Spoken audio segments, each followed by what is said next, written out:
খেয়াল রাখতে হবে। তাহলে প্রথম ফ্যাক্টর হচ্ছে সুখী সমৃদ্ধ জীবনের, will make our life simple. Simplicity is the কি টু হ্যাপিনেস। আপনি লাইফটাকে সিম্পল করবেন, আপনি হ্যাপি হবেন। রাসূল সাল্লাল্লাহু আলাইহি ওয়াসাল্লামের জীবনের দিকে যদি তাকান, দেখবেন তিনি তাই করেছেন। সুবহানাল্লাহ। সহিহ মুসলিমের একটা হাদিস শোনাই আপনাদেরকে। আম্মা জান আয়েশা রাদিয়াল্লাহু তাআলা আনহা বর্ণনা করেন। তিনি বলেন, একদিন সকালবেলা রাসূল সাল্লাল্লাহু আলাইহি ওয়াসাল্লাম আমার বাসায় আসলেন। ফজর নামাজ পড়ে এসে বলতেছে, আয়েশা, ফজর নামাজ পড়ে আসছি, ব্রেকফাস্ট করার মতো কিছু আছে ঘরে? ইয়া রাসূলুল্লাহ, কিছু নাই। নাই?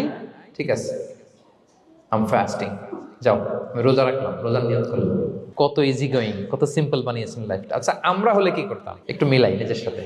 সাধারণত আমরা যেটা করতাম, আমরা অনেকে রেগে যেতাম। প্রিয় ভাইয়েরা, ঘরে কিছু নাই মানে তুমি আগে জানাবা না আমাকে? হ্যাঁ, গত রাতে বললে তো কিছু নিয়ে আসতে পারতাম। সাধারণত এইভাবেই তো রিয়েক্ট করি আমরা, আগে জানাবা না কেন, আগে বলো নাই, রেগে যেতাম। অথবা বলতাম, আচ্ছা ঠিক আছে, এখন যে একটা কিছু ব্যবস্থা করি, দেখি কিছু পাওয়া যায় কিনা। এরকম অনেক ওয়ে খুঁজতাম। কিন্তু রাসূল সাল্লাল্লাহু আলাইহি ওয়াসাল্লাম এই কোনো অপশন না নিয়ে বললেন, okay, there is no food for breakfast, I am gonna fast ফাইন্নী সাইম। ঠিক আছে, খাবার যখন নাই, আমি রোজাই রেখে দিলাম। সুবহানাল্লাহ। এভাবে তিনি তার লাইফ লিড করেছেন। Make your life simple, you'll be happy.